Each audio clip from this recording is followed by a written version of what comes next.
Olá, é muito bom estar com você, é muito bom ter você conosco para a nossa segunda aula de responsabilidade social e ambiental. Eu sou o professor José Dir, sou graduado em filosofia e tenho especialização e mestrado em ética e filosofia política.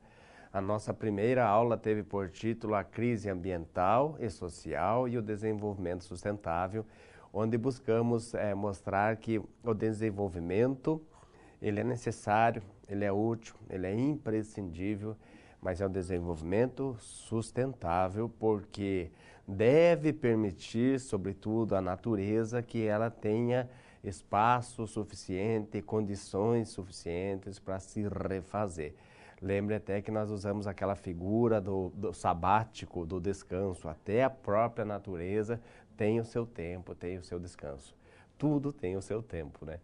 E essa segunda aula de hoje tem por título Contradições do Desenvolvimento Sustentável e Abordagem Ecológica e Social. Então, nós queremos mostrar que alguns pontos se chocam nessa abordagem ecológica, social, esses movimentos que lutam em prol de desigualdade social, de minimizar a desigualdade ou lutam em prol da igualdade social, melhor dizendo, que lutam para conscientizar a sociedade e, de um modo talvez mais profundo ainda, conscientizar as empresas, o mercado econômico, da necessidade de preservar os recursos e as condições de vida para as gerações futuras. O nosso livro base, o fundamento das nossas aulas, é o livro Responsabilidade Social e Ambiental, livro institucional feito aqui por Benedita de Fátima Del Bono, que é uma profunda conhecedora dessa área, né? Tem graduação em Ciências Sociais e Jurídicas e o doutorado, inclusive, na área do direito. Um livro recente, feito em 2016, tem apenas um ano. Então, é vamos dizer assim, um material muito bom que você tem em mãos, que você guarda esse material, porque queira Deus que amanhã ou depois você trabalhando, desempenhando tua função à frente de uma empresa, no teu trabalho ou até mesmo na vida, né, você saiba onde buscar elementos que te ajudem a questionar ou interpretar, conhecer um pouco melhor esta realidade social. E essa realidade da preservação do meio ambiente, da nossa responsabilidade com relação ao meio ambiente e à sociedade de um modo geral, as pessoas concretamente, né, fauna, flora e pessoa, digamos assim, ela é cada vez mais importante, cada vez mais recorrente, cada vez mais estará presente nas discussões. As empresas não podem mais prescindir disso, as empresas não podem mais deixar de colocar isso na sua pauta de discussão. As leis são feitas cada vez mais, né, dando importância a isso, fazendo, vamos dizer assim, uma tentativa de conscientização, de mitigação da agressão que nós fazemos ao meio ambiente. Nós crescemos muito, né? Nós crescemos assim como o mundo nunca viu crescer o número de habitantes. Só para se ter uma ideia, né, quando o Brasil foi descoberto, a população do mundo inteiro era 400 milhões de habitantes, um pouquinho mais do que tem os Estados Unidos hoje. Só os Estados Unidos. Era 400 milhões de pessoas vivendo nesse planeta. Hoje, só a China tem mais de 1,5 bilhão. A Índia também tem mais de 1 bilhão. Nós chegamos a 7 bilhões.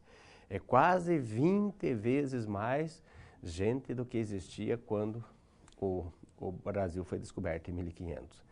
Nós crescemos do ano 1900, nós crescemos quase 4 vezes. Nós crescemos de 1,5 bilhão para 6,5 bilhões no ano 2000, né? Agora já somos em 7. E os recursos naturais são os mesmos. Nós estamos consumindo 10 vezes mais água do que se consumia no ano 1900. Então, os recursos naturais, muitas vezes, eles não têm tempo mais para se refazer. E isso, ou nós diminuímos esse nosso crescimento, né, de algum modo, ou nós aprendemos a viver com isso que nós temos, senão as futuras gerações vão sofrer muito. Vamos lembrar a última aula, né, a primeira e última que nós falamos, terminamos a aula lembrando um pensamento do Jaime Lerner, né? Se você quer criatividade, tire um 0 da tua economia. Se você quer do teu orçamento, se você quer sustentabilidade, tire 2 0. Ou seja, quando a coisa aperta mesmo, nós vamos aprender a viver com pouco. E talvez nós não, mas nossos netos e bisnetos e tudo mais. Então é essa a importância de nós nos conscientizarmos cada vez mais da sustentabilidade, de fazer as coisas pautadas em sustentabilidade. E agora o convite ao estudo. Nós precisamos então definir aquilo que estaremos vendo nessa aula de hoje. Tentaremos fazer uma reflexão sobre a importância dos movimentos socioambientais. Na última aula nós já falamos na seção 1.4 sobre as ONGs, né, que é um tipo de movimento social. Movimentos socioambientais está na reivindicação e promoção da cidadania.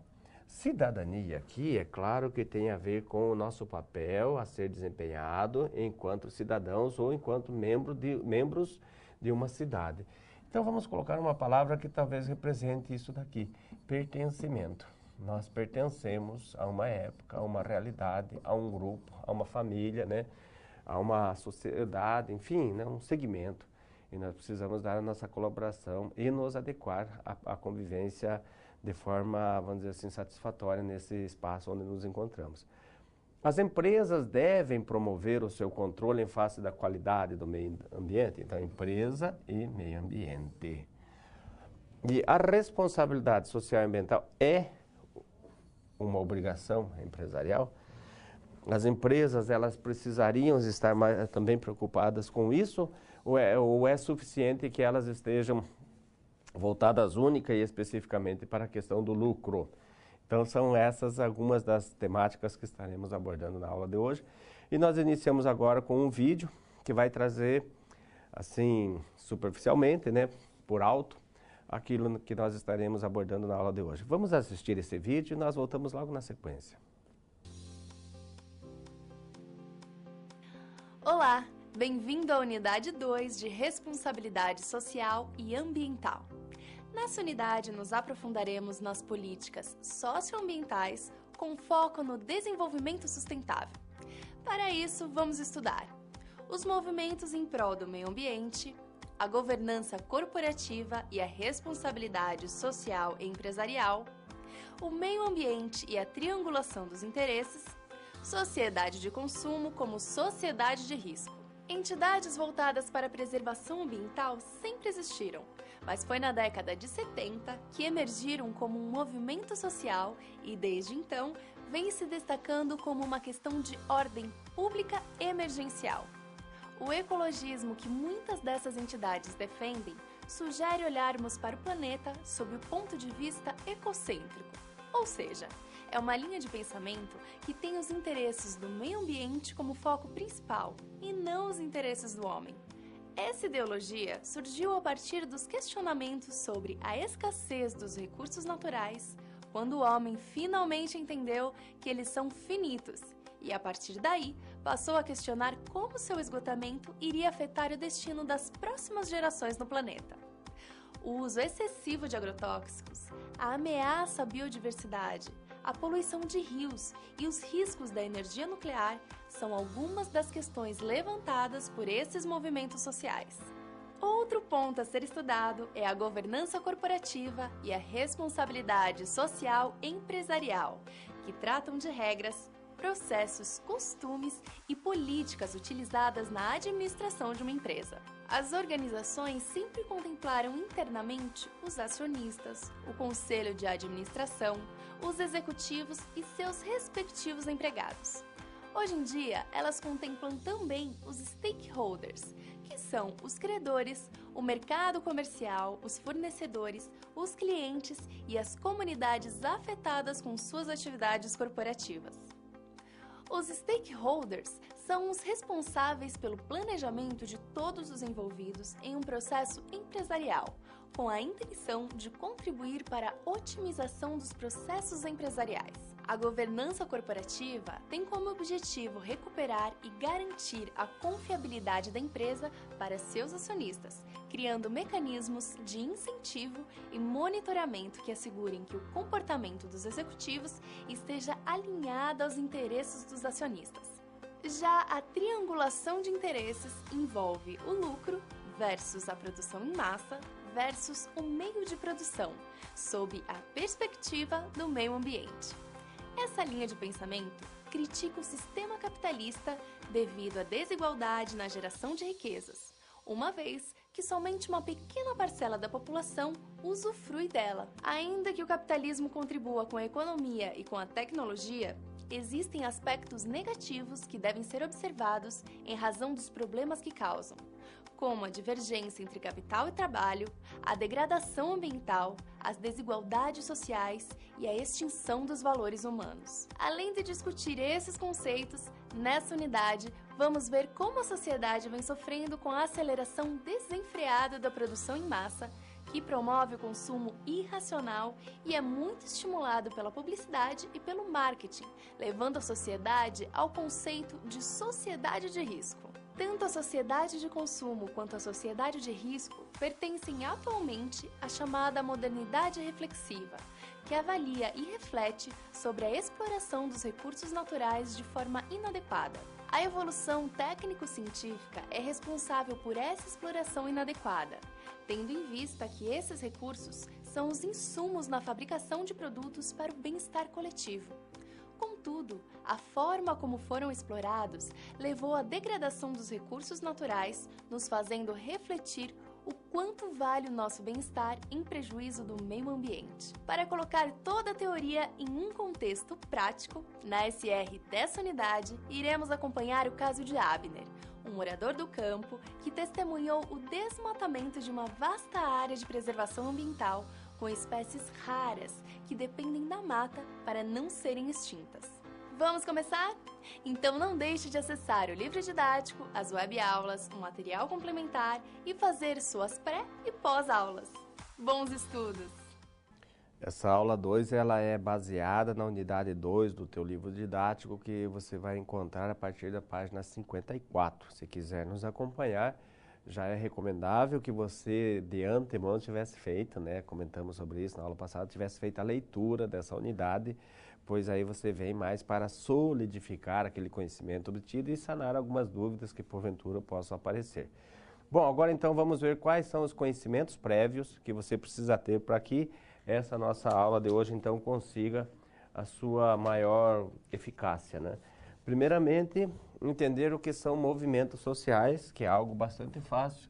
São a ação coletiva social ou de organizações sociais, ações de organizações sociais, voltadas para a defesa dos direitos e promoção de interesses para conservar, preservar ou transformar uma ordem estabelecida numa sociedade determinada. Então, conservar, preservar ou transformar uma sociedade determinada. Movimento social, aquilo que está voltado para o aspecto social, né?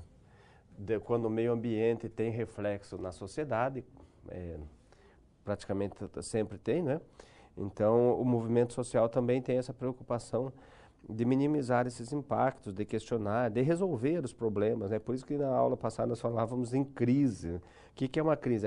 A crise é um problema que precisa ser solucionado.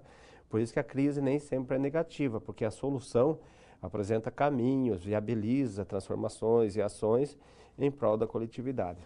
Políticas públicas, ações, atividades ou programas desenvolvidos pelo Estado. Então, o governo, ou vamos dizer assim, a esfera pública, né, por isso que é política pública, ela deve ter algum planejamento, alguma secretaria, como no Brasil nós temos, né?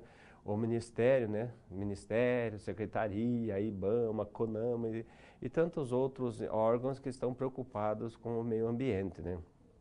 Então, ações do governo que direta ou indiretamente visem assegurar direito à cidadania para determinado segmento, seja econômico, cultural, étnico ou social.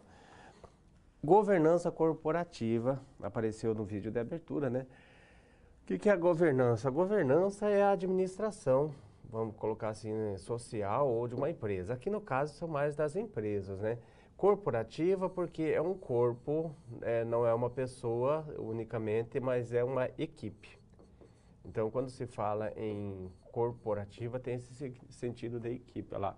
Regras, processos e costumes e as políticas utilizadas para a administração de uma empresa feita de modo conjunto. Então, vamos colocar aqui conjunto ou conjuntamente, né? Conjunto. Não se governa mais sozinho. Por quê? Porque você tomando decisões unicamente a partir de você, a perspectiva ou, de repente, a possibilidade de erro pode ser maior. Capitalismo, já é conhecida essa ideia de que o capital, ou seja, o dinheiro, ele tem uma significância bastante alta, ou digamos assim, voltado muito para o capital, para o lucro, né? As empresas colocam o lucro como sendo o seu objetivo, a sua meta principal. E hoje parece que as empresas devem repensar um pouquinho isso, porque muitas vezes não vale a pena pagar o preço que o lucro cobra, né? Quando se compromete até mesmo a possibilidade da nossa continuidade no planeta. É um sistema político-econômico que se iniciou na França, na Inglaterra e na Alemanha no final do século XVIII, 1700 e pouco, né? Começa a partir do pensamento de alguns filósofos, economistas. Basicamente, três seria bom que você conhecesse: John Locke, John Stuart Mill e Adam Smith. Então, esses três aí, as suas ideias filosóficas, políticas, econômicas e éticas vão traçar uma nova modalidade de trabalho, né? O homem estava saindo do campo, vindo para a cidade, por isso que tem muito a ver com a Revolução Industrial, que aparece aqui, né? A cidade agora precisava de mão de obra, o homem deixa o cabo da enxada e vem colocar-se à frente das máquinas. Só que daí as cidades incharam, aí percebeu-se que poderia se explorar bastante o trabalho. Nessa época não existiam as leis trabalhistas, as pessoas chegavam a trabalhar até 16 horas por dia. Então houve um momento de exploração muito grande, quase algo próximo assim de uma escravidão branca, digamos assim, porque branca no sentido que ela era totalmente legítima, né? Ninguém se contrapunha a ela, né? Legalizada, vamos falar assim. Legalizada, não legítima. Então, é um sistema que começa no final do século XVIII, início do XIX, por causa da Revolução Industrial, e se espalha pelo mundo afora, inclusive no nosso país, né? E aí se contrapõe mais tarde, no século XIX, né? Um pouquinho, e aparece uma tentativa de se contrapor a isso, né? Que é o socialismo, mas aparentemente morreu, né? Porque alguns poucos países ainda têm essa perspectiva socialista, cresceu muito economicamente, como é o caso da China, da Coreia do Norte, mas os outros países praticamente não conseguiram prosperar dentro dessa perspectiva socialista. Sociedade de consumo, quer dizer que nós nos voltamos muito para esse aspecto aqui do consumo, é o que faz a economia girar, é o que faz, vamos dizer assim, o dinheiro circular e as empresas continuarem vivas e nós conseguimos o nosso sustento, o nosso salário por causa da questão do consumo. Por isso que ele é muito, muito, muito incentivado, principalmente nos Estados Unidos, né? Que talvez seja assim o país símbolo dessa sociedade de consumo, tanto é que quando foi atacado no 11 de setembro, né? A primeira coisa que o Bush fez foi incentivar as compras, vamos às compras. Ele não pensou muito, vamos reconstruir, vamos sanar esse problema ético, político que nós temos, mas vamos fazer a economia girar que isso aqui vai ser resolvido. A sociedade de consumo é um conceito advindo da economia de mercado, que é aquela que busca o equilíbrio entre a oferta e a procura por meio da livre circulação das mercadorias, do capital e do consumidor, sem a intervenção do Estado. Então, essa é a característica de sem a intervenção do Estado, é o que faz uma sociedade ser classificada como liberalismo. E hoje nós temos ainda isso de modo mais acentuado ainda, então alguns países são conhecidos como neoliberalismo, né? A economia e o Estado e a religião, e, enfim, todas as esferas que compõem a nossa vida, elas estão liberadas dessa, vamos dizer assim, de dever submissão a uma esfera. A igreja não manda, o Estado não manda, cada esfera tem autonomia, principalmente a economia. Talvez seja um pouco até assim falacioso dizer isso, não manda, essa não manda, essa não manda, porque se você analisar bem, a economia manda no Estado. Nós tivemos uma inversão. Antes a igreja mandava em tudo. Aí quando se rompeu com isso, né, principalmente ali na época da Revolução Francesa, então ficou bem definido, a igreja cuida de um assunto, o Estado cuida de outro. Então a igreja mandou, agora é o Estado que manda, mas no momento que nós nos encontramos não é nem a igreja nem o Estado. Quem manda no mundo é a economia. A economia coloca as pessoas no poder, tira as pessoas do poder, é o mercado econômico, é a mídia. A mídia é uma das ferramentas mais subservientes a essa questão, né? Então, é difícil fazer essa análise, e há até quem diga, não, essa análise é forçada. Pode até ser também, mas é isso que, vamos dizer assim, uma grande gama, uma grande parte dos estudiosos percebe, né? Existe uma força, uma mão invisível, né? Que é a economia, que manda muito fortemente na nossa vida, tanto é que nós seguimos uma tendência, né? Por quê? Porque nós precisamos mostrar que nós temos um poder aquisitivo. Então, você se veste bem, usa bons aparelhos, bons carros. Você procura mostrar na tua estampa, digamos assim, que você tem um poder aquisitivo. Esse é o poder da economia. A economia nos diz o que fazer e o que podemos e o que não podemos fazer. Na nossa primeira aula, nós usamos como situação geradora de aprendizagem, SGA, o caso do João, que era um funcionário da Sion, uma empresa que estava aqui no Brasil, uma multinacional de Israel, que estava no Brasil e agredia a fauna e a flora e tinha pouco respeito também com as pessoas, com os seres humanos.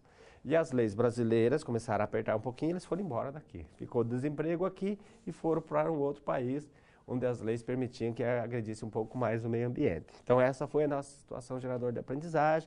Procuramos refletir sobre a crise hídrica no Brasil, no mundo, tá tendo isso como um fio condutor. E hoje, então, nós vamos ver o caso de uma loteadora.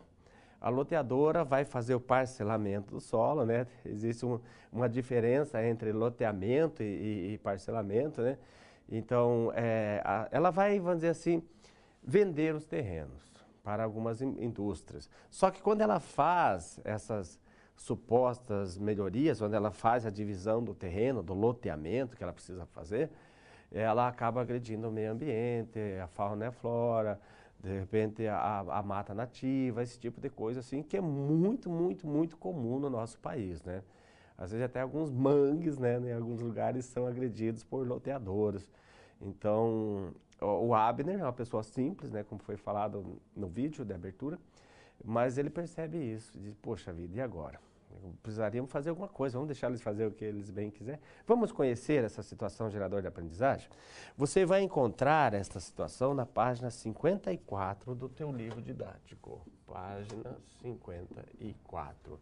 Abner, um homem simples do campo, testemunha o desmatamento da cidade dos Anjos pela loteadora XYZ. O Abner é o João da nossa situação problema 1 e a loteadora é a Sion, né? Então, é pessoa lutando contra a empresa. Nós estamos reproduzindo praticamente a mesma realidade com outros nomes.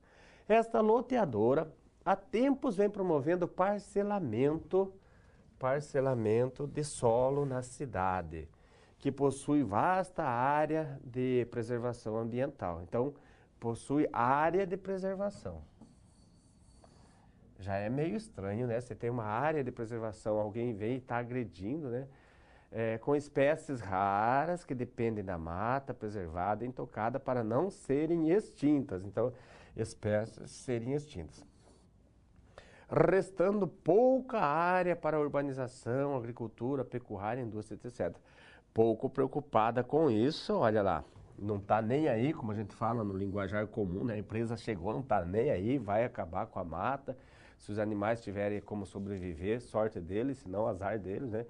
Com isso, a loteadora está construindo um polo industrial Desmatando, olha lá, parece algo bom, né? Vai trazer indústria, vai trazer emprego, vai fazer a economia girar.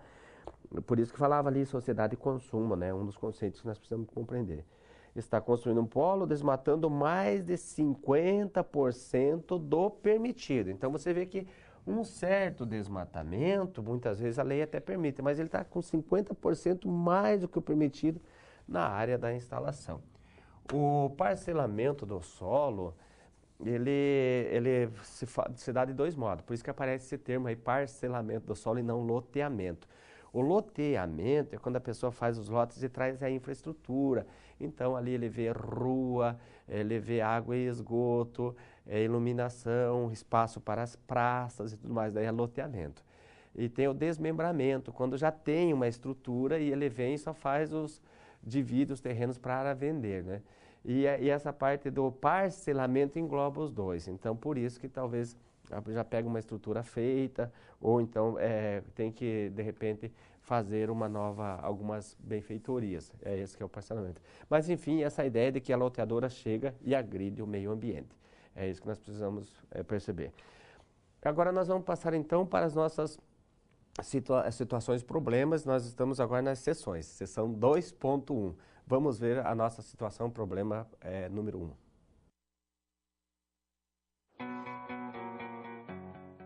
E aí, tudo pronto para começar a resolução das situações problema? Quero lembrar que é importante você ter feito a pré-aula, porque agora vamos aplicar na prática as teorias que você viu. Vamos resolver cada uma das situações problema em 3 passos. Primeiro, com a ajuda do professor, vamos interpretar os dados da situação problema. Em seguida, vamos problematizá-la e levantar hipóteses. E no final, vamos aplicar os conceitos e teorias que foram resgatados pelo professor para solucionar a SP. Combinado? Então vamos a esse primeiro desafio.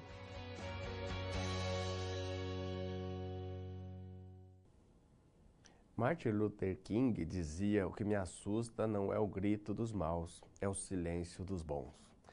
E Papa Leão XIII, ele dizia que a audácia dos maus se assenta no comodismo dos bons. Ambos estão falando praticamente da mesma realidade. Por que eu estou dizendo isso? Porque o Abner agora está nessa encruzilhada. Ele vê os maus, supostamente, agredindo. E o que assusta não é o grito dos maus, é o silêncio dos bons. Agora ele se obriga, então, a, vamos dizer assim, mostrar a sua força ou fazer alguma coisa. Há momentos na vida que a gente tem que tomar essa decisão. Faço ou fico quieto. Você vê coisa errada e de repente você pensa assim, mas não tem nada a ver comigo. Mas eu vou ficar quieto e vou permitir isso, né? Então o Abner está nessa encruzilhada. Vamos conhecer a situação problema número 1. Abner começou um movimento contra a conduta, então, movimento contra a conduta da loteadora, e cada dia mais tem conseguido adeptos para garantir que a cidade seja respeitada em sua essência e importância. O movimento tem se tornado forte, ao passo que os moradores estão se opondo, buscando reforço junto ao Ministério Público. Então, alguém vai ter que fazer alguma coisa, eles estão cobrando isso. O Ministério Público é o guardião, deveria ser, né, do meio ambiente, por força legal no nosso país. A ideia é reconhecer e considerar a cidade na sua essência como patrimônio, então considerar a cidade como patrimônio ambiental. No município, tanto o prefeito quanto a Câmara de Vereadores têm resistido. Percebe-se aqui que as nossas autoridades, ao invés de incentivar a preservação do meio ambiente, eles estão preocupados, de repente, em trazer indústrias e fazer o dinheiro circular, analisa ganhos e perdas, né? E acha que os ganhos superam as perdas, então vale a pena. Vamos voltar ao quadro, então, porque nós temos mais uma reflexãozinha acerca dessa situação problema. Essa situação problema, vamos colocar aqui, você vai encontrar na página 55 do teu livro didático. A formalização do movimento, é importante para expressar os ideais e os interesses de Abner e adeptos pelo não desmatamento da cidade dos Anjos. Então, formalizar quer dizer, isso aqui agora está reconhecido, está constituído. Precisa disso? Não é suficiente ir para a rua e gritar, esbravejar, e ir para o rádio e colocar algum texto, algum artigo em jornal, alguma coisa assim, né? Será que precisa formalizar esse movimento? O movimento iniciado é um movimento de cidadania? A reivindicação representada pelo movimento não ao desmatamento da Cidade dos Anjos pode resultar numa política pública? Então, a reivindicação pode resultar numa política pública. Precisamos entender o que é política pública, nós vimos, né, no comecinho. Então, a política pública é em face do meio ambiente. Será que o que o Abner está tentando fazer, talvez até não de modo já arquitetado, planejado, ele primeiro viu o problema e tentou se posicionar, ganhou, vamos dizer assim, a simpatia dos moradores, acabaram ajudando, aderindo à sua proposta, e agora a coisa cresceu e eles percebem que eles estão tendo um respaldo do Ministério Público, mas o prefeito resiste, né? Então, como que ele vai articular isso de modo a conseguir alcançar os seus objetivos? Vamos teorizar um pouquinho sobre isso? Vamos conhecer então agora o que são os movimentos sociais. São representação, ou é a representação da sociedade como organização, que os utiliza como instrumento de ação num contexto histórico específico. Movimento social, como o próprio nome já diz, ele está ligado a questões que a sociedade, problemas que a sociedade tem para resolver. Porque existe uma diferença entre o movimento social e o ecológico, né? O ecológico, então, ele está voltado para o meio ambiente, a ecologia. Eco, casa, né? Nós falamos na aula passada, economia, na norma, né? Administração da casa, não entendido casa como algo particular nosso, mas a casa como a nossa nação seria, né? Então aqui, lógico é estudo, análise, reflexão, a logia, o logos, né? E o eco, quer dizer, a preservação do nosso ambiente seria. Então, tiveram seu início na década de 60, nós vamos ver isso, que primeiro começou combatendo o uso de inseticidas, né, que poderia provocar doenças, e ganhar expressão mundial nos anos 80. Nos anos 80, aqui no Brasil, nós temos um nível de poluição muito alto, próximo da região de São Paulo, mais especificamente na cidade de Cubatão, né? Mas aqui, vamos dizer, foi talvez o auge da necessidade realmente de conter um pouco essa agressão ao meio ambiente. Políticas públicas, nós já falamos, ações, atividades, programas desenvolvidos pelo Estado, ações do Estado, direta e indiretamente com a participação das entidades públicas e privadas, lá não é só pública, que visem assegurar o direito à cidadania de forma direta e difusa para determinados segmentos, seja econômico, cultural, étnico ou social. Então, seriam aquelas ações, secretarias, órgãos que o governo cria, leis que o governo elabora, né?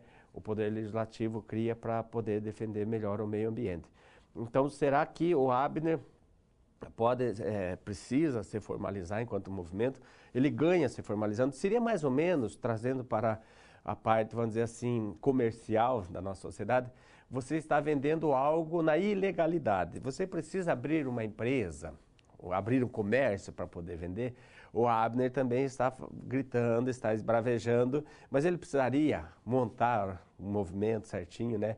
Ele teria mais voz, o ganho dele seria maior ou não, né?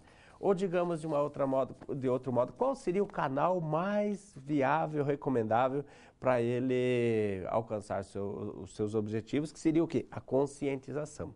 O Abner está preocupado com isso, né? A conscientização de que os nossos recursos são finitos. Então, quando vai se agredir 50% mais do que a lei permite, é preciso pensar, vai dar tempo de se recompor, essas espécies podem ser extintas, né? E isso custa caro também, não financeiramente, claro, mas caro no sentido do nosso compromisso, sobretudo com o dia de amanhã. Extinção de espécies sempre existir e sempre vai existir. É preciso que a gente tenha muito claro isso, mas que seja uma coisa natural e não é resultado de uma agressão. Sobretudo porque nós, seres humanos, somos classificados como seres inteligentes, racionais, né? O animal racional. E uma ação desse tipo é uma ação irracional. Por quê? Porque foca só no momento e foca só no retorno financeiro. E a nossa vida não se resume única e exclusivamente no retorno financeiro, embora seja muito importante ter um pouco de dinheiro, claro. Vamos tentar resolver, então, essa situação, problema. O movimento iniciado por Abner é um movimento, então, um movimento de cidadania porque representa os ideais coletivos. É representado pelos cidadãos interessados, envolvidos cultural, social e ambientalmente. Então, aqui, quanto a isso, está resolvido. Por essa razão, a reivindicação representada pelo movimento não ao desmatamento da cidade dos Anjos pode resultar numa política pública.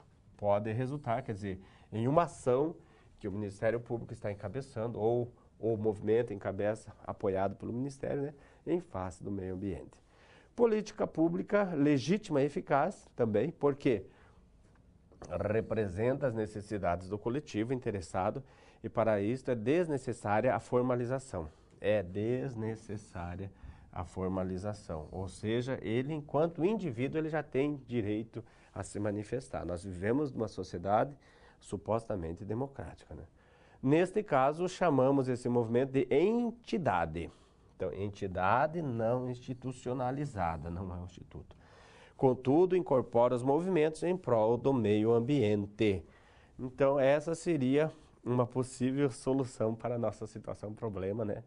E agora nós passamos para a situação problema número 2.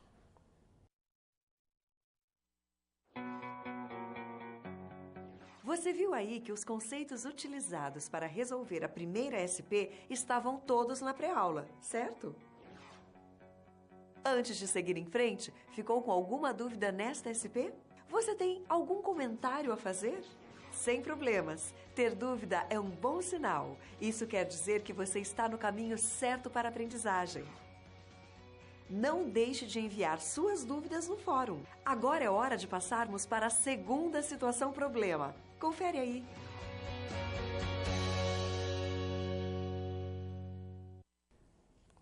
Em 1945, uma escritora escreveu um artiguinho naquela revistinha Reader's Digest. Uma revista muito boa, sempre traz compilações, né, de livros e de artigos, enfim. E ela estava questionando a questão do uso de inseticidas. Em 1945, a época que estava acabando a Segunda Guerra. Em 1960, ela publicou o livro intitulado Primavera Silenciosa, onde ela estava preocupada com o modo como os alimentos estavam sendo produzidos. Em 1971, no Brasil, foi criada a AGAPAN, Associação Gaúcha de Preservação do Meio Ambiente, de Proteção ao Meio Ambiente. E em 1980, nós temos aquela calamidade de Cubatão. Então, nós temos algumas datas que são passos que vão marcando essa consciência que nós temos voltada ao meio ambiente, à necessidade da preservação e tudo mais.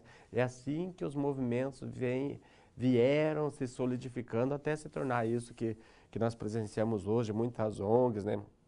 Principalmente o Greenpeace, né, que levanta sempre essa bandeira, né? Aqui no Brasil, alguns partidos políticos, inclusive, levantam essa bandeira de compromisso com o meio ambiente.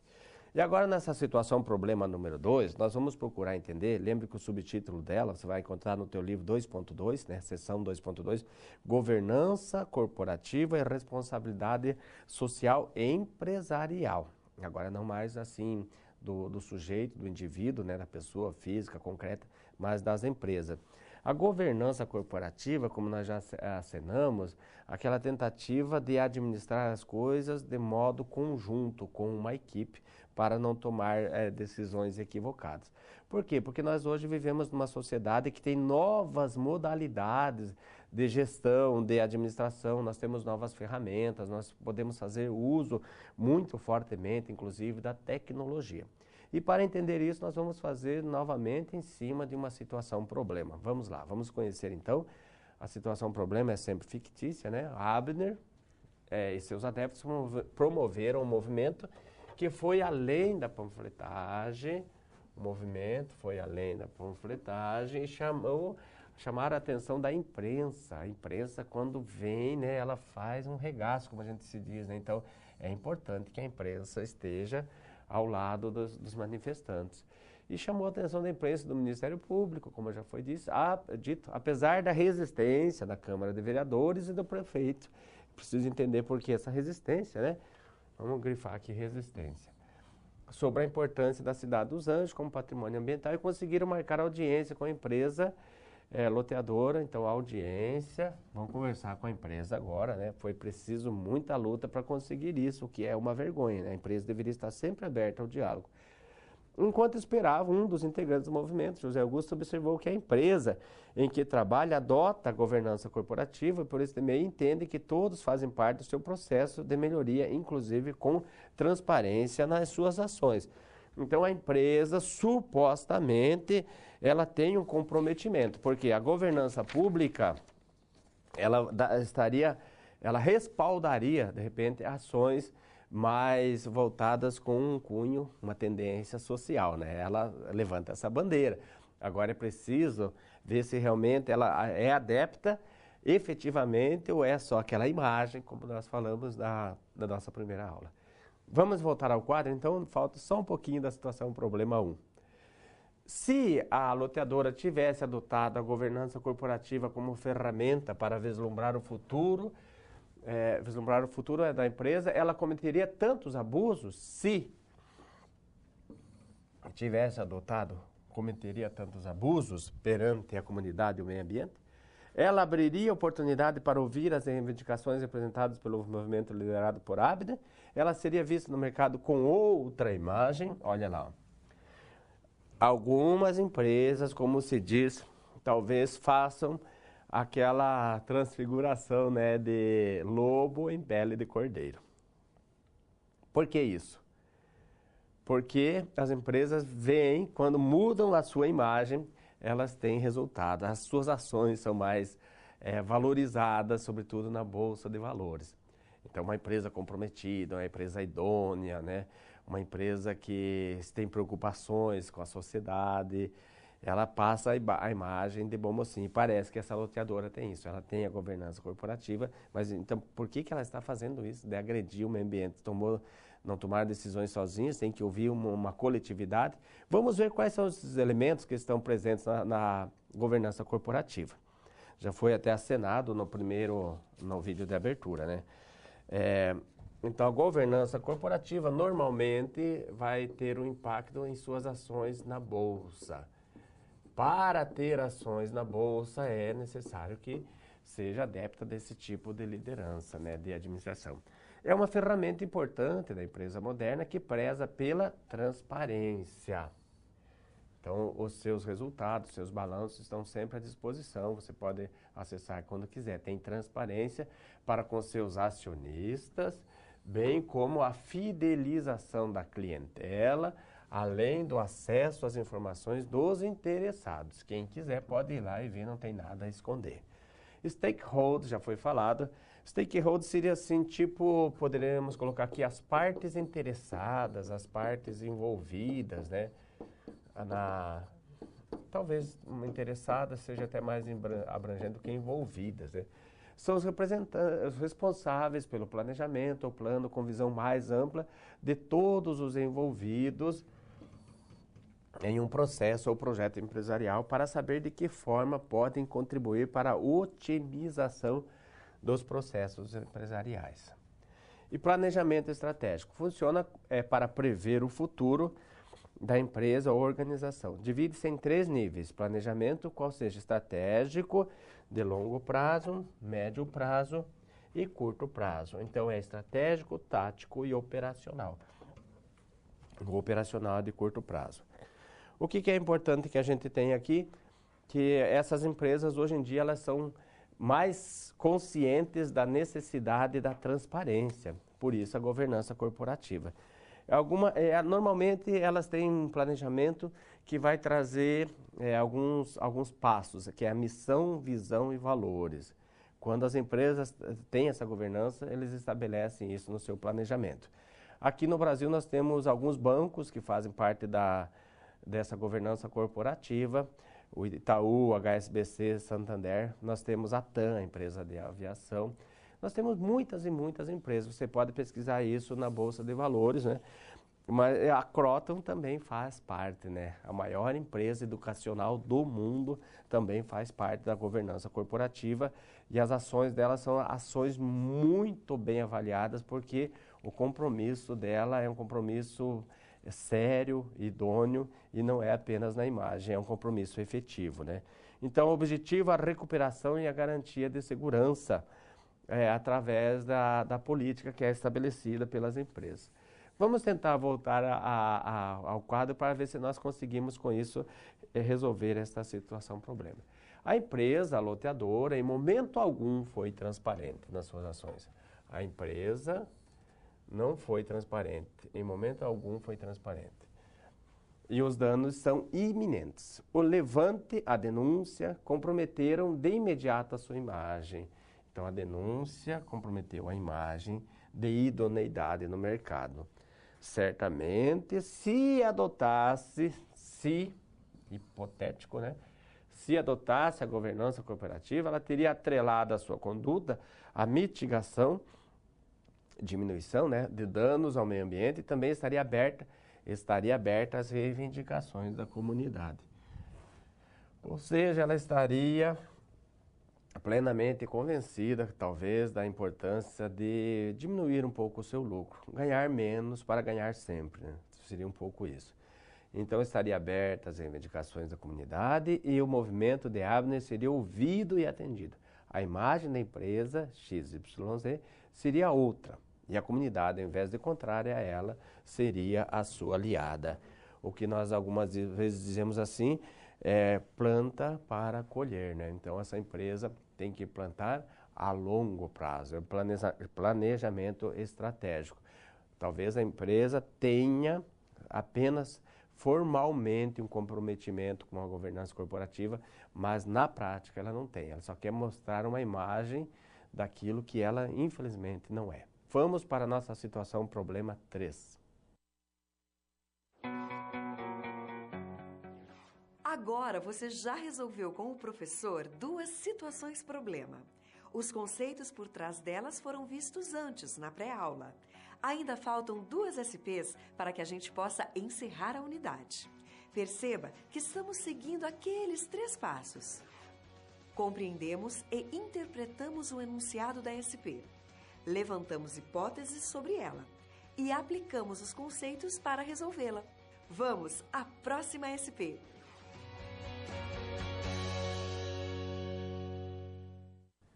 As empresas, elas são, hoje em dia, meio que obrigadas a fazer suas prestações de contas, isso até por lei, que é chamado accountability, né, dentro da linguagem econômica, financeira e empresarial.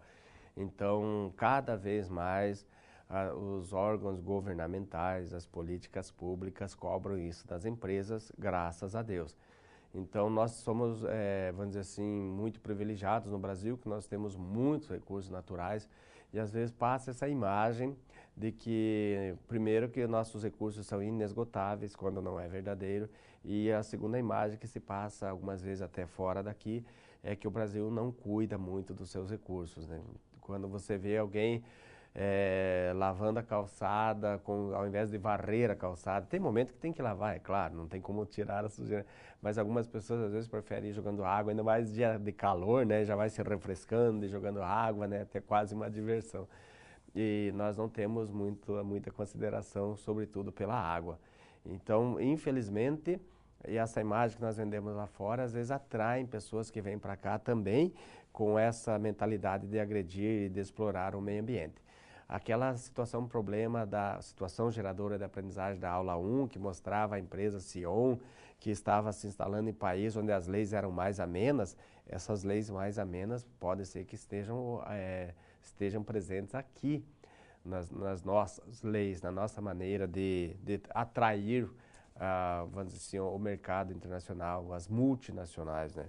É bastante interessante que nós tenhamos isso em mente, porque quem sabe se amanhã ou depois você, na tua cidade, também não estará à frente, né, da elaboração de leis, enfim, numa Câmara Municipal. É preciso sempre dar mais importância, mais ênfase na preservação dos recursos, tentando conjugar, por isso que era aquela questão de desenvolvimento sustentável e crise ambiental, né? É preciso conjugar, né? O lucro, ele é necessário, mas ele não pode ser o único objetivo das empresas. Quando isso vem em prol da degradação do meio ambiente, então há que se repensar nas nossas ações. Bom, vamos conhecer então a situação problema número 3, né? Pode colocar aí, fazendo favor. ela vai estar na página 75 e 76, ela dobra, né? Está no finalzinho da página, então 75 e 76 você encontra essa situação problema. Eu sempre coloco a página porque ela não está clara, né? A situação, você tem meio que detectá-la dentro do teu livro. Essa situação problema é da nossa unidade, então, 2.3. E o título da unidade é Meio Ambiente, Lucro e Produção. Ele é mais extenso, estou resumindo aqui, né? Essa necessidade de conjugar esse trinômio, produção em massa, meios de produção e lucro, né? O movimento realizado contra a loteadora agora foi formalizado, o movimento foi formalizado como Guardiões, esse é o nome do movimento do Abner. Possui o objetivo de defender a cidade dos danos ambientais, lutar pelo reconhecimento da cidade como patrimônio ambiental.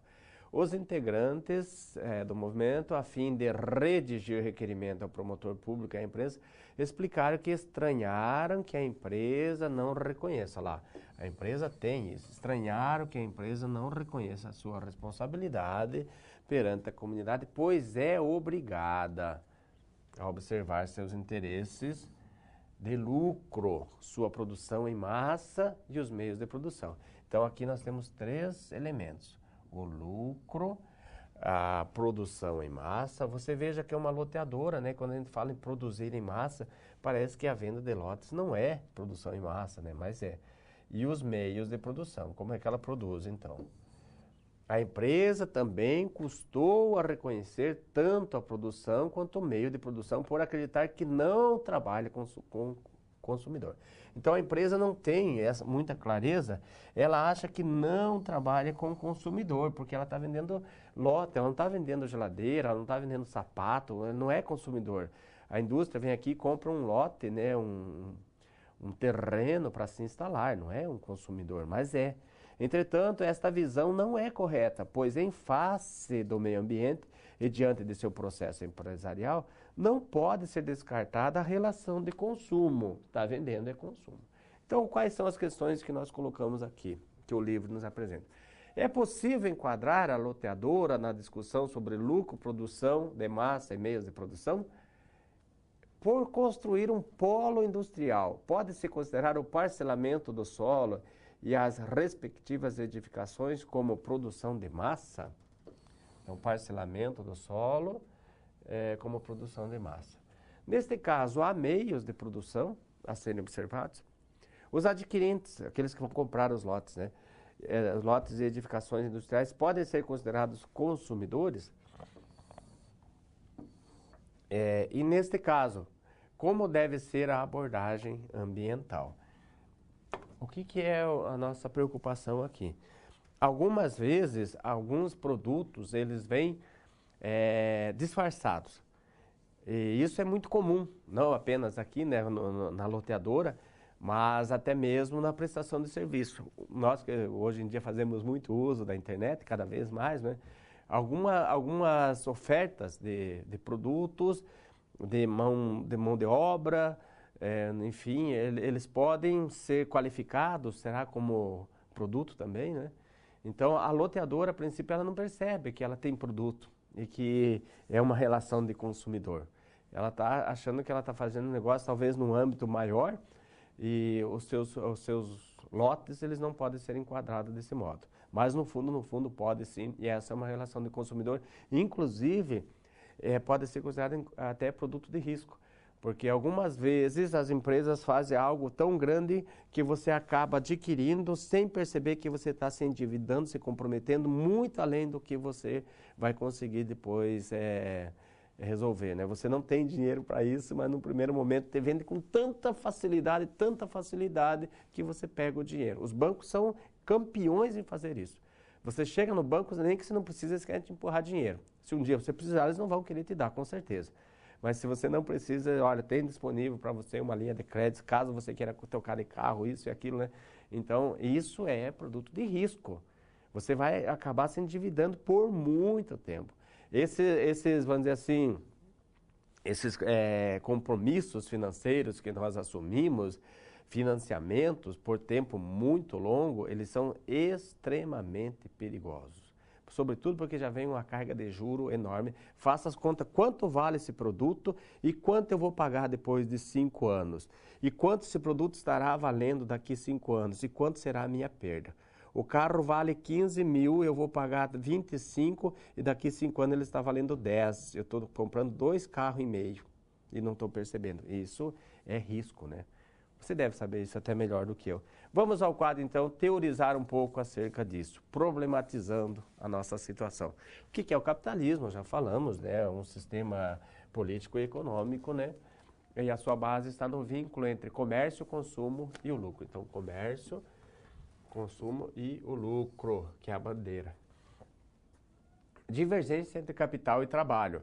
É decorrente da luta dos interesses da classe proletariada. Prole é filho, né? Então, Karl Marx usava essa linguagem. O proletário é aquele que só tem seus filhos para sustentar. Igual o passarinho, né, com os filhotinhos lá de boca aberta esperando o alimento. Então, a divergência entre capital e trabalho está assentada nessa luta entre os interesses da classe proletária, que busca as melhorias das condições de trabalho, e aqueles que são detentores dos meios de produção. Degradação ambiental, o próprio nome já nos indica, decorrendo do sistema capitalista, que liga a produção em massa e o consumo em proporção igual para a obtenção de lucro. Então, sistema capitalista, nessa ânsia de lucro, extração da matéria-prima com comprometimento. O comprometimento é o contrário da sustentabilidade. Sustentabilidade é permitir que os recursos se refaçam, se renovem. Comprometimento não deixa os recursos se renovar. Vai extraindo tão rapidamente que não dá tempo de se renovar.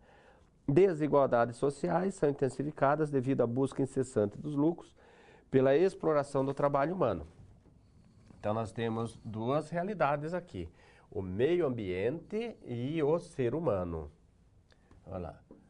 As empresas, muitas vezes, vamos dizer assim, infringem normas e leis nesses dois âmbitos, tanto o meio ambiente quanto a dignidade humana, para a produção, pela implementação tecnológica e excesso de horas de trabalho para a produção. O Immanuel Kant tem uma contribuição bastante significativa nessa área quando ele fala do imperativo categórico. O imperativo categórico ele aparece de duas maneiras, mas a segunda maneira que eu gostaria de lembrar para você. Ele diz assim, jamais trate a humanidade, na tua pessoa ou na pessoa do outro, como um meio e sempre como um fim. Então, quando se gera as desigualdades sociais, é quando se agride essa dignidade do ser humano. O ser humano não está aqui para servir de instrumento para nós, para você, para as empresas. O ser humano tem uma dignidade e deve ser respeitada. Vamos teorizar um pouquinho mais sobre isso, lembrando como vamos dizer assim, essa performance, essa imagem das empresas, né, de produzir excessivamente, produção em massa, como é que ela foi se formando, como é que o mercado capitalista nasce no final do século XVIII, começo do XIX, como é que depois ele vai recebendo essa transformação ao ponto de chegar ao que nós temos hoje, né? O capitalismo, as empresas, enfim, essa ânsia, essa ganância, né, acelerada em prol do lucro e da produção e cada vez mais acelerada, né? Vamos lembrar lá do Henry Ford, que levava 14 horas para fazer um carro e ele foi montando uma linha diferente, tão acertada, que ele reduziu isso para 1 hora e pouquinho, acho que 1h20 já se fazia um carro, né? E na época, o Ford T, que era o modelo que ele mais comercializava, custava $800. Então aquilo se popularizou e essa é a produção em massa. Talvez seja a melhor representação, o melhor símbolo dessa produção em massa. Vamos conhecer então um pouquinho o que é esse Taylorismo e o Fordismo.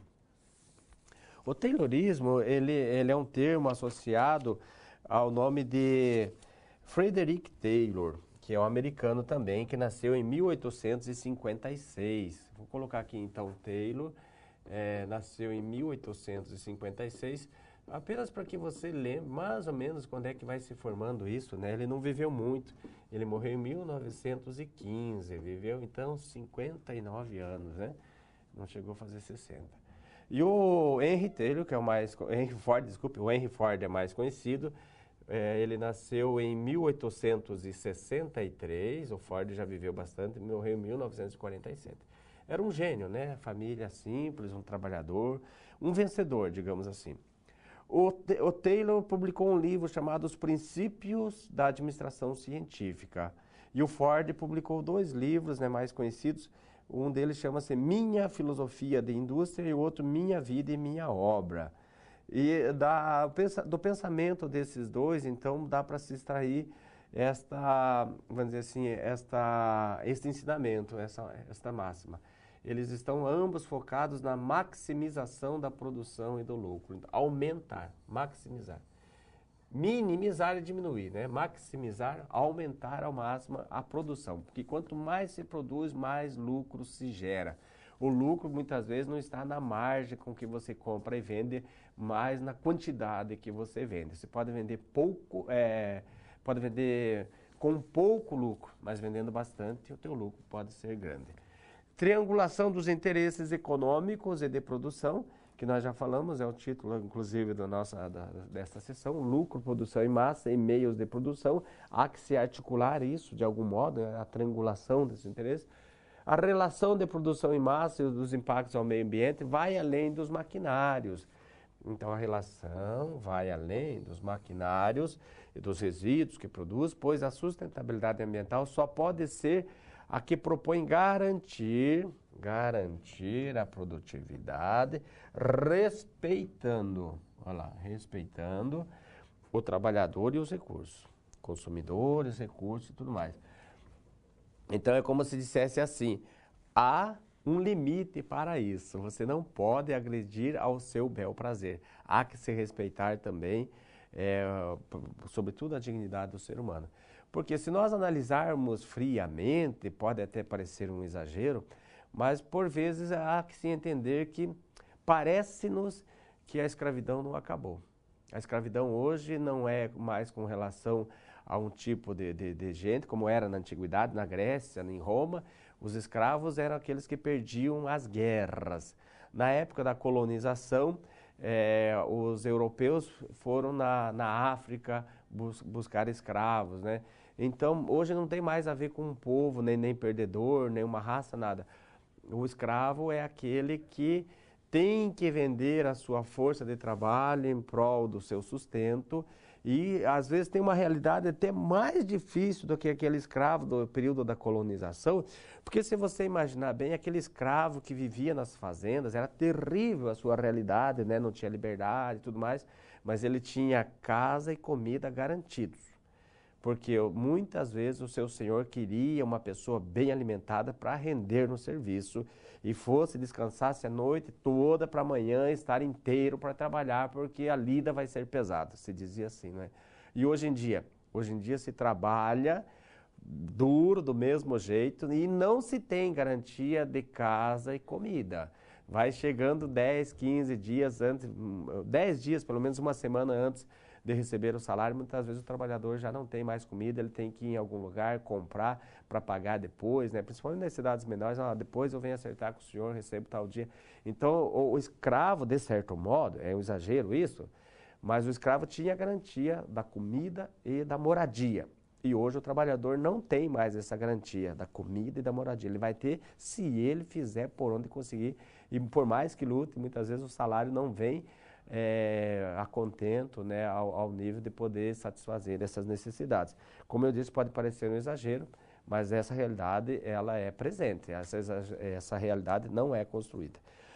Eu queria aproveitar, já que nós falamos do Henry Ford, dessa produção, e você sabe disso, sempre que se fala nesse assunto, a gente recomenda que leia aquele filme, assista aquele filme, né, Tempos Modernos, do Charlie Chaplin, porque é uma crítica muito severa, né? O Charlie Chaplin é dessa época, né? Então ele faz uma crítica a esse tipo de trabalho, né? Do seu jeito, meio que na base da comédia, né? Mas enfim, ele já estava alertando, já era vamos dizer assim, um filme crítico do sistema da época, né? Então agora vamos tentar resolver essa situação, problema 3. A loteadora se enquadra na discussão sobre lucro versus produção de massa e meios de produção. Então, ela Tem produto sim, ela, por mais que ela falasse que ela não estava vendendo produto, ela tem produto e ela tem meios de produção, né? E claro, está visando lucro nessas vendas. Tratando-se de uma empresa loteadora, e mesmo cidadãos tendo dificuldade em compreender que há produção em massa, e a produção está representada pelo parcelamento. Então, a produção da empresa está no parcelamento do solo, edificação industrial, que será consumida. Os lotes de terreno, eles vão ser comprados, eles são produtos, eles serão consumidos. Não consumidos no sentido esgotado, não como um alimento, né?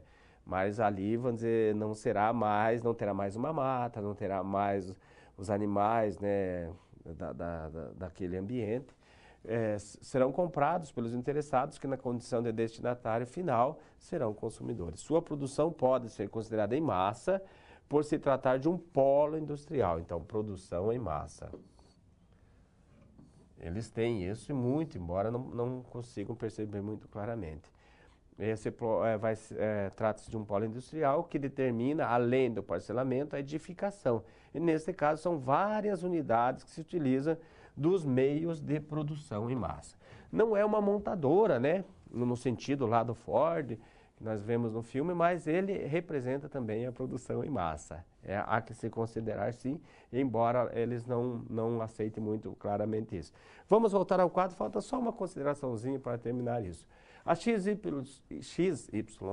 a loteadora, né, tem a obrigação, desde o parcelamento até a edificação, de tomar o meio ambiente como determinante do seu negócio, para que sua imagem perante a cidade, no caso da cidade dos Anjos, seja integrante da comunidade, ou melhor, em favor da comunidade.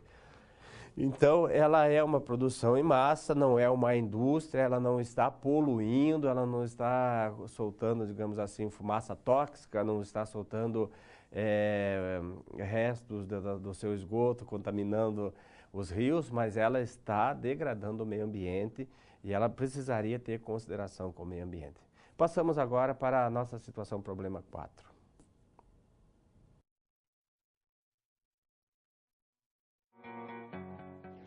Até agora, vimos 3 situações problemas sendo resolvidas pelo professor, com conceitos que aprendemos na pré-aula.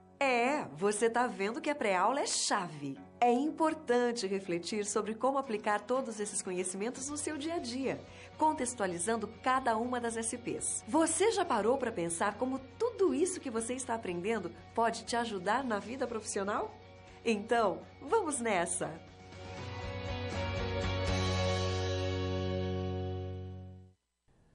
Há pouco eu falei do risco iminente de nós comprarmos as coisas muitas vezes iludidos ou motivados por essa ânsia do consumismo, né? Essa enxurrada que a mídia coloca, né? De comprar, compre, aproveite, corra, é só hoje, esse tipo de coisa assim, né? Essas chamadas muito intensas. E isso é chamado, então, consumo de risco. Esse é um tipo de consumo e outro consumo é aquele que vai exigir teu compromisso financeiro por muito tempo. Então, um financiamento de 5 anos, 60 meses é bastante. Você não sabe se estará trabalhando no mês seguinte e você está comprometendo 60 meses. E se você paga 30 e fica sem emprego e fica sem salário, o que acontece? Você perde tua mercadoria. É muito, vamos dizer assim, sério e preocupante isso. Na medida do possível, essa deveria ser uma cultura que nós deveríamos extinguir. Países ricos investem em poupança e nós corremos atrás do consumo na base do financiamento. Isso está totalmente errado, né? Vamos conhecer a situação problema número 4. Você vai encontrá-la na página 88 do teu livro didático. Página 88. Estamos chegando quase na metade do livro, né? A loteadora atua com produção em massa e para isso abriu linha de crédito. Aqui está o risco. Vai lá no banco e pega o dinheiro. E depois vai pagar durante quanto tempo? 15 anos? 20 anos? 25? Pegou essas linhas de crédito no banco para viabilizar a aquisição dos lotes aos pequenos empresários. Olha só, já pegou justamente, né, nos pequenos. Vai. Para pagamento a perder de vista. Olha lá, a perder de vista. Vai morrer pagando, né? Como se diz, o carnê vem da grossura da Bíblia, né? É certo que a aquisição dos lotes se dará de modo rápido, vende ligeiro, né? para o consumidor. Porém, o risco inerente, com risco inclusive de se ficar sem o bem. Pagou metade do carnê, não pagou o resto, vai perder. E ainda ser obrigado a pagar o contrato por toda a sua vida. Obrigado a pagar o contrato por toda a sua vida. Se for possível, corra sempre disso. Fica com o teu carrinho velho, mas não queira mostrar, vamos dizer assim, preservar a aparência com um carro novo e enfiado em dívida. O camarada está com um carro novo, mas muitas vezes faz lá 15 dias que está comendo só arroz e feijão, né? Mas precisa sair mostrando que tem. Isso é besteira, né? Muita gente faz isso e as empresas fazem também. Embora o movimento Os Guardiões seja voltado às questões ambientais, não deixou de emplacar também essa questão, até porque, além de impactar o meio ambiente, vamos colocar só assim, esta questão, além de impactar o meio ambiente, gerará pelo teor do contrato de mútuo para aquisição do lote endividamento e empobrecimento. Então, essa questão gerará empobrecimento desses pequenos empresários, levando mais essa questão o Ministério Público para providências. Então, poderíamos dizer assim que o que a empresa está visando, no fundo, é o lucro. Não importa se vai ter condições de pagar ou não. Vamos ver então as questões que nós levantamos a partir desse relato. Vamos lá. As ações da XYZ se enquadram na sociedade de consumo. Essa empresa encontra apoio no sistema econômico brasileiro para tal ação, que venha a levar ao endividamento e ao empobrecimento. Os guardiões têm legitimidade para mais essa reivindicação. Então, o que nós colocaríamos aqui é o seguinte: isso acontece muito facilmente, é comum que aconteça, e pode ser até que você esteja trabalhando numa empresa que tem esta realidade, ou que está prestes a assumir esse tipo de risco. Há que se repensar muito sobre isso. Não que você não deva fazer compromissos futuros, não é essa a questão. Desde que você tenha certeza de que isso vai ser sanado, que não vai ter compromisso, não vai te tirar o sono, né? Não vai comprometer de repente até o próprio sustento. Você tem às vezes até o dinheiro para pagar isso, mas o dinheiro está rendendo, está aplicado em alguma coisa. Em mercadoria, por exemplo, você vende 10 mil por mês e você tem uma margem de lucro limpo de 20%. Você vende a mercadoria por 50% a mais. Mas aí todas as despesas você ganha 20%. E você tem um compromisso, no lugar de pagar os 10 mil que estão te dando 2 limpo, você vai assumir um compromisso de 1.000. Então, claro, você está ganhando, mas é preciso fazer conta, às vezes é preciso até recorrer ao economista, né? Ou seja, não fazer loucuras. Quando é que você faz loucura? Quando é que a tua empresa faz loucura? Quando vai no impulso. E muitas vezes, infelizmente, é isso que eu estou tentando mostrar, nós fazemos isso para preservar uma imagem, e isso é besteira. Tanto preservar a imagem física da pessoa em si, quanto da empresa. A empresa está progredindo, a empresa está assumindo compromisso que talvez não venha pagar, vai estrangular a empresa, vai falir, né? Então é preciso ter cuidado com isso. Vamos teorizar um pouquinho sobre isso, então. A modernidade reflexiva é fruto da evolução técnico-científica. A ciência, a tecnologia vem a favor disso, desenvolvida para o bem-estar social. E essa evolução técnico-científica promoveu a exploração dos recursos naturais de forma inadequada, infelizmente. A tecnologia nos ajuda muito, mas ela tem que ser bem utilizada. Sociedade de consumo tem algumas características. Consumo em massa, faz para todo mundo, é um padrão só. Consumo de produto e tendência de consumo. Quanto mais se consome, mais valorizado você é. Consumo irresponsável por impulso. Vai lá e compra, tá fácil, parcela, depois se vira.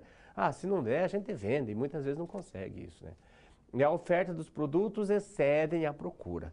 Sociedade industrial tem por característica a produção e distribuição de bens, dando origem à sociedade de risco. Dá origem a esse tipo de sociedade. E a sociedade de risco é a desproporção dos riscos em frente à produção e ao consumo. Ou seja, a sociedade de risco é assumir compromissos que muitas vezes não se tem claro se vai se conseguir resolver ou não. Pode parecer uma coisa bastante, dizer assim, fora da responsabilidade social e ambiental, mas não é. A responsabilidade social também tem um foco na minimização das desigualdades sociais e afastar ao máximo possível a exploração do ser humano. Jamais tratar o outro como meio. E nesse caso, as empresas tratam o outro como meio, estão explorando o meio ambiente, estão agredindo o meio ambiente e estão explorando as pessoas em si em prol dos seus interesses. Vamos ver então como é que nós resolvemos essa situação. As ações da XYZ enquadram-se na sociedade de consumo por sua atividade estar compreendida no sistema capitalista. Ações está no sistema capitalista. E há um polo industrial com parcelamento do solo e edificações. O fato de fazer de modo sistemático, então de modo sistemático, pensado, refletivo, característico da produção em massa, ainda segue um padrão específico com método para a produção em série. Pelo estímulo à operação bancária, estímulo à operação bancária, financiamento, né? Para aquisição, a XYZ está incentivando o consumo irresponsável. Consumo irresponsável. Hoje em dia, alguns bancos levantam essa bandeira do consumo consciente, né? Mas às vezes tem que se entender se de fato isso é compromisso ou é para mostrar uma imagem de bom mocinho, né? Então, está incentivando o consumo irresponsável, que da realização poderá ocorrer impulso. Contudo, pelo fato da XYZ já ter contra si o dano ambiental, está agora atuando contra o consumidor. Então, está explorando ambos os segmentos. Podemos dizer que os guardiões têm legitimidade para mais esta reivindicação, que era o que nós colocamos na situação problema. Porque, institucionalizado ou não, por serem cidadãos, têm o dever de garantir a sociedade, tem o dever de garantir a sociedade e cuidar da sua comunidade. Esses homens assim estão atuando. Então, estaria plenamente dentro daquilo que ele é a sua incumbência. Eles estão desenvolvendo, cumprindo com o seu papel, digamos assim. Esta seria a solução da situação problema 4 e agora nós encaminhamos então já para o encerramento da nossa aula.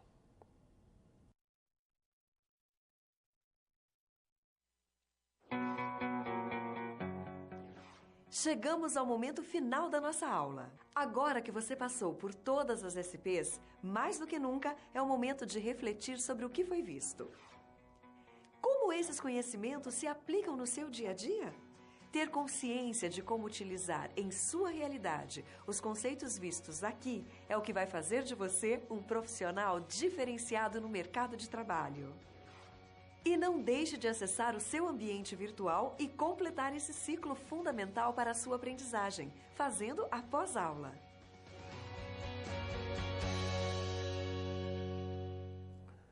Um dos lugares onde mais se produz o pensamento, o conhecimento, a reflexão, ou digamos assim, um dos redutos da filosofia mais importantes no mundo atualmente, nesse momento agora, é a Escola de Frankfurt, na Alemanha, né? A filosofia hoje ela teria dois grandes polos, digamos assim, né, que seria a Alemanha e os Estados Unidos. Temos contribuições de filósofos franceses, ingleses, que continuam produzindo, talvez não tão expressivamente, né? Na Alemanha nós temos um dos maiores filósofos, uma das maiores cabeças ainda vivas, né, que é o Jürgen Habermas. E uma das contribuições da Escola de Frankfurt, quando se refere à mídia, à imprensa, aos meios de comunicação, de um modo geral, é que eles estão, vamos dizer assim, configurados para infantilizar o seu espectador, o telespectador. Porque uma das características da criança é não conseguir se concentrar, né? E ser muito imediatista. A criança não consegue esperar que você dê o presente amanhã, tem que ser hoje, né? Alguns pais, quando é época de Natal, de Páscoa, até evitam de comprar antes, porque a criança quer que já está aqui mesmo, dá entrega, né? Não tem aquela paciência, né? E a mídia se vale muito disso. Por que eu estou falando disso? Porque nessa nossa situação problema, ou na nossa situação gerador de aprendizagem, nós percebemos um pouco isso, sobretudo nessa nossa última situação problema, né, a 2.4, porque as pessoas são levadas pelo impulso, pelo ímpeto do consumismo e compra e vai parcelando e vai pagando como dá e se acredita muito piamente que vai dar certo, né? Nós somos muito otimistas, na verdade, é uma característica nossa. Por um lado até pode ser bom, mas por um outro lado às vezes pode parecer um pouquinho de irresponsabilidade nossa, né? Então quando se tem filhos, quando você tem compromissos, no caso das empresas não seriam filhos, mas tem empregados, né? É responsável pelo sustento de muitas famílias, algumas vezes. Então é preciso ser muito cauteloso. Não se pode perder oportunidade também. É preciso estar antenado. Vamos lembrar do Maquiavel, né? Quando fala de fortuna e virtude, né? Fortuna no sentido de ocasião certa para agir, momento de fazer negócio. Então isso que o Maquiavel usa na política também podemos usar dentro do mercado financeiro, né? Mas, enfim, é preciso ter muita paciência, muita cautela com isso. Nós, às vezes, agimos como diz o Zé Ramalho, né? Admirável gado novo, diz a sua música. Nós vamos sendo levados. Então, essa mentalidade que eu gostaria que você tivesse, eu não vou fazer as coisas porque a sociedade me cobra isso, né? É a chamada obsolescência perceptiva. Obsolescência é envelhecimento, né? Essa ideia aparece no videozinho História das Coisas. Obsolescência vai envelhecendo. Então eu não ando mais com roupa de 2, 3 anos atrás, a moda já não é mais esse tipo de calçado, não é mais esse tipo de camisa. Então nós precisamos parecer bons, grandes, eu preciso parecer que eu tenho dinheiro. E isso às vezes custa muito caro, né? E agora eu falo sempre no sentido da pessoa, também aplicado ao sentido das empresas. É preciso ter mais consciência do que impulso. É preciso ter mais, vamos dizer assim, responsabilidade do que interesse em preservação da imagem. A imagem tem que ser preservada desde que aquela seja realmente a imagem, né? E não seja uma imagem apenas figurativa. A Bíblia fala de sepulcros caiados, né? Esse termo que se usa, sepulcros caiados, quer dizer, o sepulcro recebeu cal, ele está bonito, ele está pintado, mas por dentro é podre do mesmo jeito, né? Você vai lá no túmulo, na sepultura, no cemitério, tem alguns túmulos lá que são bonitos, com mármore e tal, mas por dentro não vai mexer nesse negócio que está feio, né? Então, as empresas também, né? Tem que ter aquela imagem, porque essa é a tua imagem, não porque eu preciso vender imagem. Algumas empresas, elas se fazem, elas são lobos em pele de cordeiro, né? Elas estão ávidas, doidas, loucas para te explorar, mas elas não seguram, não mostram isso, né? Você vai comprar um carro novo, parcela até perder de vista e depois vai pagar esse carro ou vai ficar escondendo o carro quando vier a busca e apreensão, né? Na página 91, acho que é do teu livro, tem inclusive um cartazinho que eu achei bastante significativo aquilo lá. Está escrito assim, né? É como se fosse uma pichação, se não me engano, uma pichação numa parede. Está escrito, o consumo consome-te. Quando você perde o sono por causa de dívida, é bem isso que essa frase está dizendo. O consumo consome-te, tira a paz. Bom, vamos ver então, provocando novas situações, que seria um assunto mais atrelado já à nossa aula da semana, a nossa próxima aula. Tendo em vista o atual sistema econômico, é possível perceber a valorização? É possível perceber a valorização humana e a preservação dos bens ambientais por parte das grandes empresas? Elas estão preocupadas com isso ou você é apenas um número e o meio ambiente é apenas produto, instrumento em prol do lucro? Somos estimulados a consumir produtos que muitas vezes não são realmente necessários? Quanta coisa você tem que você não precisa? O Sócrates já falava disso, né? Até que ponto essa sociedade de consumo nos influencia? A sociedade de consumo nos influencia? Você vai na onda? Seria isso? E aí uma frase do Karl Marx. A desvalorização do mundo humano, da pessoa, né, aumenta em proporção direta com a valorização do mundo das coisas. Quando você passa a valorizar mais as coisas do que as pessoas, os produtos, os objetos do que as pessoas, então a pessoa acaba sendo desvalorizada, desrespeitada, denegrida, né? Aqui seria então o momento de dúvida. Se você leu o teu livro didático e vai fazendo as tuas observações, anotações, e agora ao longo dessa aula você de repente ainda acabou ficando com alguma dúvida, né? A gente ali às vezes não consegue interpretar direito, então você tem algumas ferramentas para acabar com essas dúvidas, solucionar. Primeiro, no fórum, conversa com teus próprios colegas, com o teu tutor. Se não responder, pode até mandar e-mail. E também, se for o caso, pode contar conosco. Eu estou aqui para isso também, né? Nós somos os responsáveis pela disciplina e você tem que aprender tanto quanto possível, né? Então, nós estamos à tua disposição, conte conosco. E agora, como sempre, nós encerramos a nossa aula com um vídeo de encerramento, onde retoma alguns pontos que nós abordamos, né? E deixa mais claro para você o que foi mais importante de você gravar, de você ter presente na tua mente, para dizer que você aprendeu e que amanhã depois você está apto a utilizar desse conhecimento, né? Que é um conhecimento que te pertence, não é uma informação, mas ficou solidificado em você. Nós encerramos então com o vídeo e até a próxima aula. Olá, estamos chegando ao fim da unidade 2 de Responsabilidade Social e Ambiental. Você se lembra do Abner, o personagem dessa SR? Abner é um morador da Cidade dos Anjos que testemunhou o desmatamento de uma vasta área de preservação ambiental com espécies raras que dependem da mata para não serem extintas. A empresa responsável está desmatando mais de 50% do permitido para a construção de um polo industrial. Na SP1, a notícia sobre o desmatamento na Cidade dos Anjos se espalhou e Abner começou um movimento contra a conduta da empresa, com a intenção de garantir que a área verde da cidade fosse respeitada. Esse movimento não foi formalizado, mas representa ideais coletivos dos cidadãos interessados e envolvidos.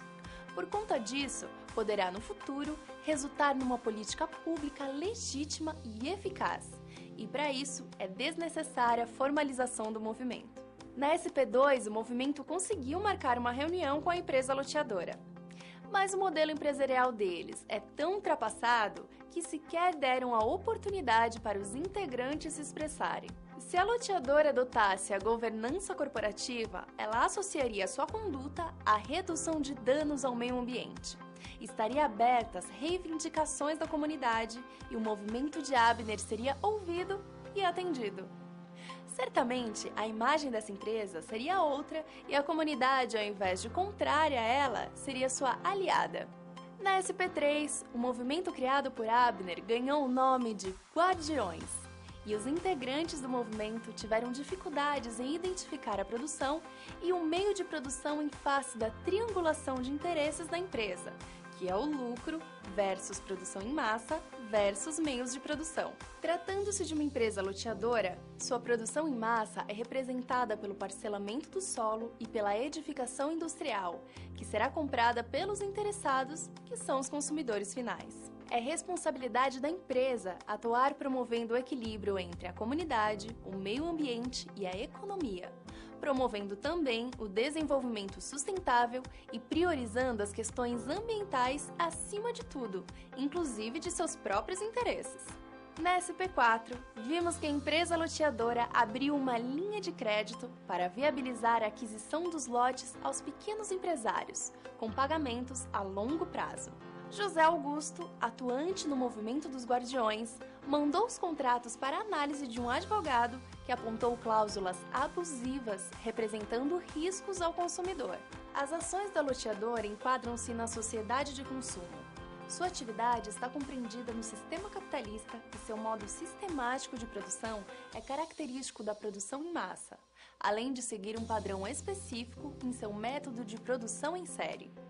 Pelo estímulo à aquisição, a loteadora está incentivando o consumo irresponsável. A empresa está agora atuando contra o consumidor, o que garante a desproporção entre o consumo e o risco, o que não dá a garantia de enquadrá-la na sociedade de risco. Os Guardiões têm legitimidade para mais essa reivindicação, sim. O movimento, institucionalizado ou não, é composto por cidadãos que têm o dever de cuidar da sua comunidade. Para encerrarmos essa unidade, eu indico o curta-metragem Consumismo e Materialismo Destroem a Sociedade, disponível no YouTube. Busque também pelo artigo científico denominado Sustentabilidade Ambiental, Consumo e Cidadania, disponível no site www.cielo.br. Aproveite essas dicas e não se esqueça de voltar ao seu livro didático sempre que precisar. Bons estudos!